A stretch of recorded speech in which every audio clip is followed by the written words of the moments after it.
Hi friends, welcome to my channel. AP వాతావరణ శాఖ నుంచి వెదర్ రిపోర్ట్ అయితే వచ్చింది. నైరుతి బంగాళాఖాతంలో అల్పపీడనం ఏర్పడినట్లు వాతావరణ శాఖ అయితే తెలిపింది. ఈ అల్పపీడనం ప్రభావంతో వచ్చే 3 రోజుల పాటు తేలికపాటి నుంచి మోస్తరు వర్షాలు కురుస్తాయని వాతావరణ శాఖ అయితే వెల్లడించింది. సో ఏ జిల్లాల్లో వర్షాలు పడతాయి, దానికి సంబంధించిన వివరాలు తెలుసుకుందాం. వీడియోని అయితే చివరి వరకు చూడండి. వీడియోలోని ఇన్ఫర్మేషన్ నచ్చితే ఛానల్ని సబ్స్క్రైబ్ అయితే చేసుకోండి. వీడియో యూస్ఫుల్ అనిపిస్తే కనుక మీ ఫ్రెండ్స్ అండ్ ఫ్యామిలీ మెంబర్స్కి మన వీడియోస్ని షేర్ చేసి నాకు సపోర్ట్ చేయండి. వీడియోస్ చూస్తున్నారు కానీ లైక్ చేయట్లేదు. మీరు ఎన్ని లైక్స్ చేస్తే అంత సపోర్టివ్గా ఉంటుంది, వీడియో కూడా ఎక్కువ మందికి చేరుతుందన్నమాట. అలాగే వీడియోని కూడా అయితే కనుక హైప్ ఇవ్వండి. మన ఛానల్లో ఏపీ వెదర్ అప్డేట్స్ అయితే పోస్ట్ చేస్తుంటాను, అవన్నీ మీరు మిస్ కాకుండా అయితే చూడొచ్చు. ఇక టాపిక్లోకి అయితే వెళ్ళిపోదాము.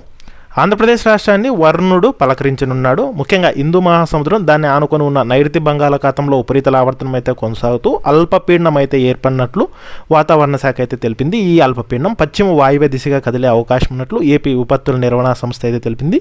దీని ప్రభావంతో ఏపీలో ముఖ్యంగా 3 రోజుల పాటు వర్షాలు కురుస్తాయని వాతావరణ శాఖ అధికారులు అయితే వెల్లడించారు. అంతేకాకుండా పలు జిల్లాల్లో పిడుగులతో కూడిన వర్షాలు పడతాయని, ప్రజలు చెట్ల కింద ఉండరాదని, పొలాల్లోని రైతులు అప్రమత్తంగా ఉండాలని అయితే సూచించారు. ఇక దీని ప్రభావంతో ముఖ్యంగా ఏపీలో ఇవాళ పశ్చిమ గోదావరి, ఏలూరు, కృష్ణా, ఎన్టీఆర్, గుంటూరు, అన్నమయ్య, చిత్తూరు, తిరుపతి, కడప జిల్లాల్లో కొన్ని చోట్ల తేలికపాటి వర్షాలు పడే అవకాశం ఉన్నట్లు వాతావరణ శాఖ అయితే తెలిపింది. ఇక మరోవైపు చూసుకుంటే ముఖ్యంగా రాష్ట్రంలో చలి వాతావరణం తగ్గి క్రమంగా ఎండలు అయితే పెరుగుతున్నాయి. కొన్ని చోట్ల 35 డిగ్రీల వరకు ఉష్ణోగ్రతలు నమోదవుతున్న పరిస్థితి. ఇలాంటి సమయంలో వర్షాలు కురుస్తాయన్న వాతావరణ శాఖ ప్రకటన ఉపశమనం అయితే కలిగిస్తోంది.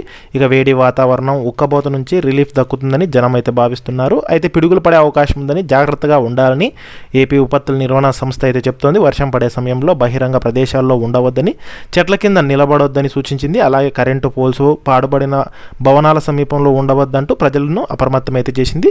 సో అల్పపీడనం ప్రభావంతో అయితే కనుక ముఖ్యంగా ఆది సోమవారాల్లో అయితే కనుక తేలికపాటి నుంచి మోస్తరు వర్షాలు పడతాయని వాతావరణ శాఖ అయితే తెలిపింది. సో ఎన్టీఆర్, కృష్ణా, ఏలూరు, పశ్చిమ గోదావరి, గుంటూరు, అన్నమయ్య, చిత్తూరు, తిరుపతి, కడప జిల్లాల్లో అయితే కనుక వర్షాలు అయితే కురవనున్నాయన్నమాట. సో ప్రజలైతే తగిన జాగ్రత్తలు అయితే తీసుకోండి.